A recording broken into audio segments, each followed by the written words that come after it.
Welcome to Shift School. I'm your host, Lisa Costa. Class is in session. Let's make a shift. We have Daryl Carnley with us today. I'm super excited. Daryl, we've had some great conversations over the years, and so I'm excited to be able to impart some great wisdom to our listeners here. So, Daryl is the founder of My 360 Project, and I know you take a shoe to children and being there to some adults who are there as well, washing their feet, giving them some shoes. You're talking about how it's not just bringing in a shoe, but also building around a community and helping them have some employability skills, so sourcing locally, so really impacting a community when you're going into those areas. So I want you to expound on that. But I also I heard you're from the North Pole. Is that right?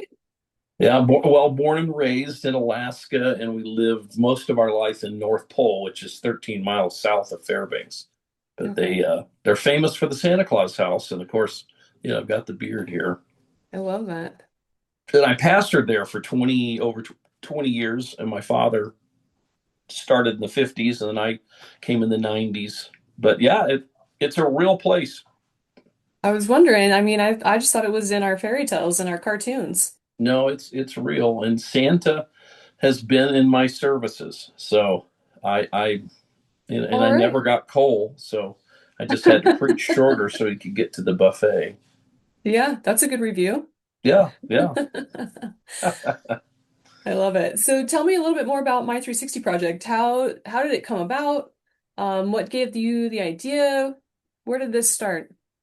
It's a great question, and I know we're on limited time here, so I'm going to be as limited as I can. It really kind of comes down. I was a missions kid, Mm, been to a lot of countries, and wanted to find something that could be, I call it a widget, something we could do um, that would impact the full community. And so, long story short, come upon a couple of shoe designers.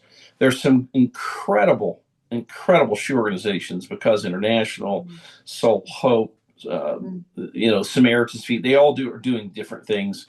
But I had asked the question, what if we could build the shoe? And what if we mm. could build it in the community and work with empowerment centers, give people jobs? So at the end of the day, not only is a child receiving a shoe, but in that community, it would be kind of non-toxic charity. We'd be trying to put as much money as we can into that local Mm, community. So that's kind of where we mm, started.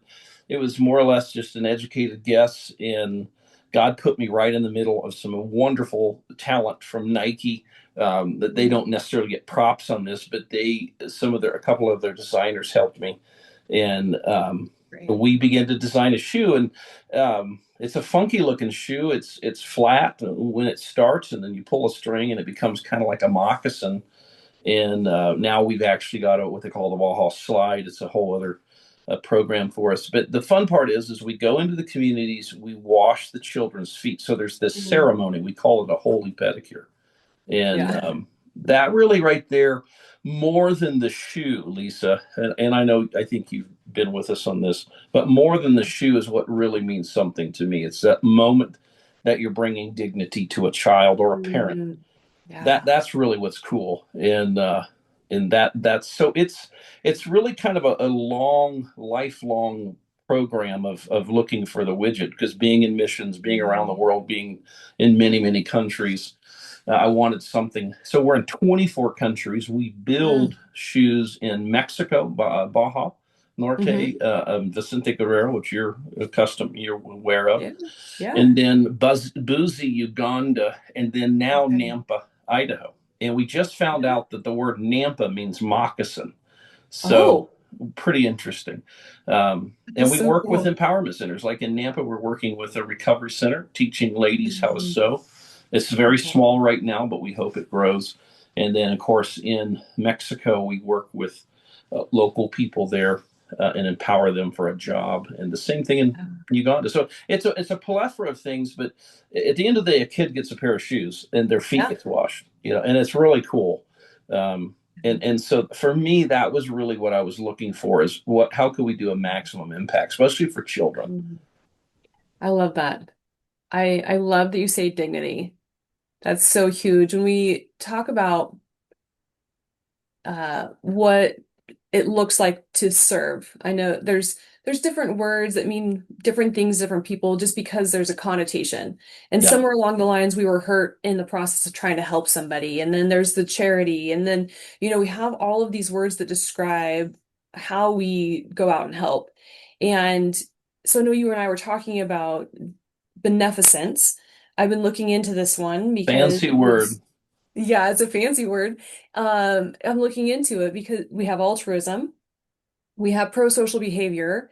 Yeah. So beneficence is normally used in the healthcare field, so I dug into it a little more. So I have this study I was reading from Frank Kissinger, and he defines beneficence as an act of charity, mercy, and kindness with the strong connotation of doing good to others, including moral obligation. And when I Yeah. think about moral obligation, it could go two ways, right? One is, oh, I have to do it. But the other one Yeah. is you feel so strongly about what has happened, the impact, the dignity, Yeah. that now I know that I can take a pair of shoes to a child in another country and it can drastically change how they see themselves because now they know that we value them. Like that's how I kind of view that one. So Yeah.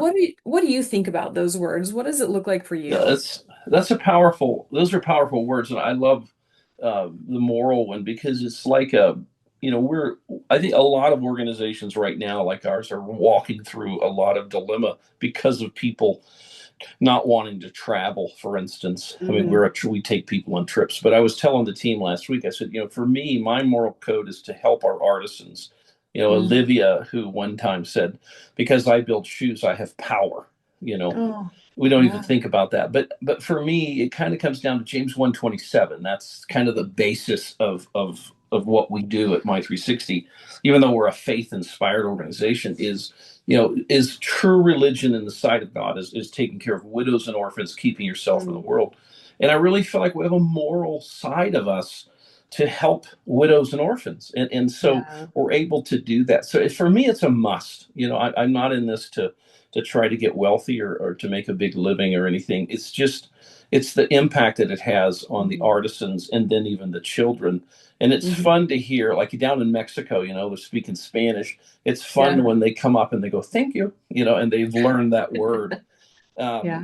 Because if we can teach graciousness, if we can teach that and Mm, help model it, and I think Jesus had something so significant when he bowed a day before his death. He bowed mm, and he washed his disciples' feet, and I mm, think that's for me is the big impact is when that happens. And I've watched so many types of people from all mm, walks of life bow and bend their knee and wash feet and see the impact. So for me, it's a mm, must for me. It really is. It's not just a mm, picture, and I get it. We take all types of people that want mhm, the pictures, and that's cool, I guess. But at the same time, we want to mhm, be as non-toxic as we can to mm, try to, like you say, the word dignity. You just hope when you pull off that they're thinking, "Wow, what just happened to me? That was pretty cool," yeah. And so I think that's the essence of what we do, and it really fits that word because I think it's Mm, a spirit. I think we're spiritually obligated, to do it. But mhm, that word obligation should not necessarily be. It's like the command of baptism. Go and he commands us, but that's done after the love and the power of mm, of his resurrection inside of us. And I mhm. think that's the thing of this, and whatever mission a person does, I would hope that they do it because they're compelled to do it. Yeah. Yeah. Not because they feel like they have to. Yeah, Yeah. just to The heart behind it. check a Hmm. box. That happens, you see it, but I hope that it gets past that. Yeah. Is there one story, like one face that comes to mind? Like there's that one. I know Yeah. you have it. Maybe there's probably 50 or 60, but what's one? What's a story you would share with us? There's many. I have to kind of revert off of one that just happened not long ago, and they call him Onion Boy. In fact, it's on one of our videos, Mm, and I so remember it. This little boy. I mean, it was Saturday. He's in the fields with his parents. His feet are just tarnished, and mm, he gets a pair of shoes. And one of our friends from Arizona, actually from Phoenix, did the foot washing, and he was just tired, and through the interpreter, he really had worked all day. He was helping, and he was just the kid was, you could tell he'd been working, and he was just 7, 8 years old. But what was really funny is, I was just not funny, but just powerful, is when he finally got his shoes, they started dancing around, and all of a sudden, his little Crocs that were completely worn out, he had this Yeah. new pair of kicks, and just the smile, and just, and then he comes and he says thank you, to the gentleman who did it. But for me, it was great because it impacted the gentleman, but the kid just had, you can just see on his face through the video, pure joy. For a moment, he was getting to be a kid, and I think that's what I love the most, is when, where they're in Haiti or we're in Malawi or whatever, is just these Mhm. moments that kids get to be kids. They're not having to Mhm. be the person to carry the water, which is what they do. They're not, they're just getting to be kids. And I think that's what a new pair of shoes can do, especially after your feet's been washed. You got really cool socks. But the Onion Yeah. Boy, he definitely was one of those little guys that I had nothing to do with it other than just watching. But the Mhm. impact of watching and just seeing his face was pretty Mm. powerful. I love that. Yeah, it makes me think of the faces as I'm going through, being able to be part of that as well. So I love that. Okay, so the premise is shift school. So we're talking about what small shifts can we make? Because we know that sometimes it's just hard to make big ones, and those little tiny ones are the ones that really change the trajectory. And so, what is your advice for someone? What's one small shift they can make to think about this dignity piece, to think about beneficence or helping someone else? What is some advice that you have? I think it's, quit getting complicated with, I've got to change the Mm, world. You're going to mhm, just change one person's world. I think mm, for us, it's challenging people to be shoe heroes. Sponsor a pair a month, $35. mm, About 25 of that dollar stays in country. mm, Um, and it really makes a difference. Or just something. I mean, I think you've got to put skin in it. If you got a dollar, give a dollar. Go serve. mhm, Just do something small. Quit waiting for the, well, I've got to make this trip to Africa and it's going to be mm, $4,800. Just yeah, right now, go find a good place to volunteer, and don't go in with expectations that you're going to hear angels sing, or you're going to get to yeah, bed that night and you're going to think, oh, I'm such a saint. No, it's going to be a struggle. It's honestly, mhm, it's going to be a struggle. But you've got to find a small thing, just something small. And it so bothers me when people come and they're trying to fix that. They want to do this and they want to do that, but mm, they've done nothing. Go do something.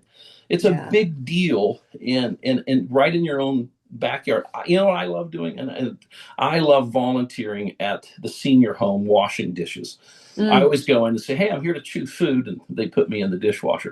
I love doing that. I haven't done yeah, it in a while because of my travel, but I just so enjoy it. It just invigorates me. And much as I hate doing dishes, I do mhm, dishes at our house just to keep my wife happy. But I yeah, do it and I actually enjoy it. I mean, I make it look like I don't enjoy it, but I actually do.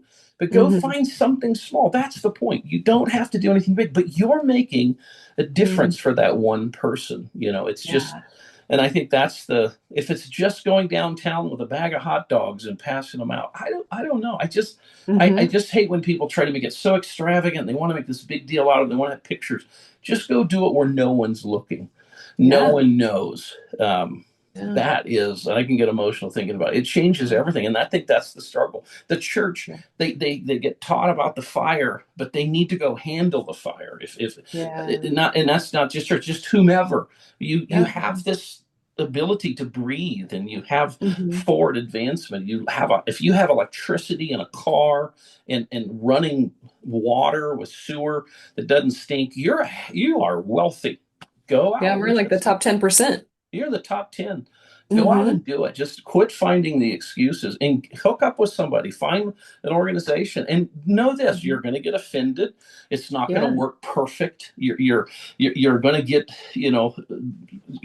someone's not going to say thank you.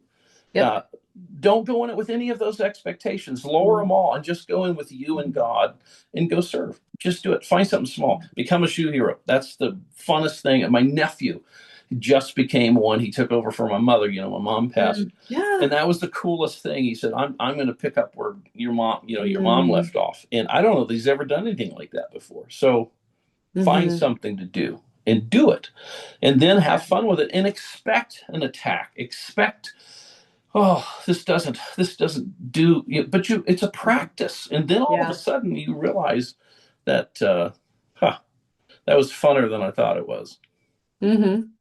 I love that. And you just touched on this, and it made me think in my, I say my age, in the years that I've lived, I've had experiences where right out of the gate, it was so awesome to go and do that first trip or that first experience. Yeah, I've helped hand out hot dogs downtown. You're right. It's just like, oh my goodness, how could a hot dog make such an impact? I mean, you might But get then arrested for it now, but that's fun. Have a Joe ministry. that's true, right? Um, but there's this point of callousness that can come. Yeah, And I wonder about someone who's listening to this right now who has gone out and helped, and then yeah, something happened. It backfired. Like they didn't say thank you. They didn't appreciate it or whatever. There's this callousness that can come and be yeah, like, yeah. yeah, I'm not doing that again. What would you say to that person? I think you have to realize this is more of an impact for you than them. It's impacting them, but poverty is Mm, childish. It's childish. I mean, how many times have you given something to your little child and they go, "Eh," and then they throw it aside and they play with the box? yeah. It's childish, and you have to realize that it's a different mindset Mm, when you're in a poverty setting. It doesn't make them any less than. It's just a different mindset. They're surviving for that day, for that mm, day, hmm and I think that's where you have to realize is it's nothing immediate. Sometimes it is, but if you're looking for the immediate explosion, then it's probably not going to happen. You're going at it the wrong way, but you are mm, making a difference. And the thing is how you're dealing with someone who, how do you know when they said thank you when they were a little child, someone said that's stupid, you don't say that. You don't know mm, what their upbringing is. So mm, don't think they're at the same mindset you're at. You're hmm helping, and sometimes it could make them feel bad they're being helped. The Yeah, pride is a big true. deal, and poverty creates pride sometimes. And I've had some of the Mm, worst things said to me helping others. And yeah, we painted someone's house one time in Vicente, and it yeah. was horrible what they saw. It was the wrong yellow, Oh, in their house. yeah. But it was just funny to me. But we laughed it off and left it, saying Yeah, you're going to learn to yeah. love it. But it was funny because I had to just talk with some of my donors, going, "Hey, listen, you just got to realize, and yeah, it was. But I would say just know that you're doing the right thing. Mm, Taking care of widows and orphans. But here, think about this: keeping yourself from the world. What does that mean? Don't let yourself get offended. That's what mm, the world likes to do. It likes to offend you. true. Keep yourself from the offense. Become Yeah. unoffendable. You're the most powerful person in the room. Oh, that's good. Yeah, that's so good. All right. So as we wrap this up, here's what I heard. Go do it. Find something small, Yeah. and just go do it. That's the action part, right? Like we can think about it all day long, but we need to go do it. Um, I also heard I'm going to say it this way, but you didn't say it this way. Don't hold yourself back from giving dignity to somebody. Yeah. I love that. Because they might not know what it is, but I guarantee you hmm they'll recognize it eventually. Because Yeah. you recognize honor. We're all made to be honored, Yeah. and you'll recognize that we're all made to be valued. And what Yep. happens is we're dealing with people that's been undervalued, and you're coming in with a value system that they're not in yet, hmm that they're not even in hmm that stratosphere. And so don't put them where you're at. Okay. Yeah. That's the Yeah. point. And so many people do that. And hmm it's like going to a church or whatever, or going to a business. hmm Who knows what happened that day in that person's That's true. life. Yeah. Yeah. So I love that. So give without expectation, go do it, find something small, and then I love that. Say that again. You become the most powerful when you're the you stop most getting powerful offended. person in the room when you can become unoffendable. Yeah. It's because that's to keep yourself from the world. Because anytime you deal in true religion, whether you're hmm Christian or not, this has nothing to do with faith necessarily. Is Yeah. orphans and widows need help. But anytime you're in those scenarios, the hmm world is going to do everything it can to mess with you. and you got to keep yourself from that. And it's good to have accountability. It's good to have a circle. Mhm. Don't go out and try to create your own nonprofit. Work with others. I Yeah. mean, if you do that, that's fine. But team, don't be the only person. It's like with us of Mhm. shoes, we love all the shoe organizations and we work mostly with all of them. Great Mhm. partnership with Soul Hope and Uganda, Samaritan's Feet. We've done shoes together. Mhm. Because International, we've done shoes with them. We've sent them places. It's just work together. We don't Yeah. have too many people need help for us to compete. That's good. Yeah. All right. Well, I'll be putting your website in the show notes. Oh, So perfect. you can go to My 360 Projects, see what a shoe, uh, oh my gosh, a shoe Shoe sponsor, Hero. Shoe Hero. I should Yep, know yep. that. I should know that. I A can Shoe send you Hero the link for is. that. And then if you are, here's what I do when I'm at the store and I see socks on sale, I grab a Yes, pair of socks. socks because I'm close to you so I can get them over there. But for others, there's an Amazon link where you can just send Yep. a package of socks. So thank you so much, Daryl. Lisa, thanks for Uh, having me. I love what you're doing. And if people have not bought your book, sir, they need to do that. oh, Hopefully the thank link you. is here. Yep, Lauren. There it is I'm right up there. in the Get the corner. book, read through Yeah, it, get your church, get your teams to read through it. It's a good book. It's a great yeah. book, actually. Yes, thank you. I appreciate that. All right. Well, you heard it here, y'all. Find something to do and go do it. That's right. God bless. Thank you.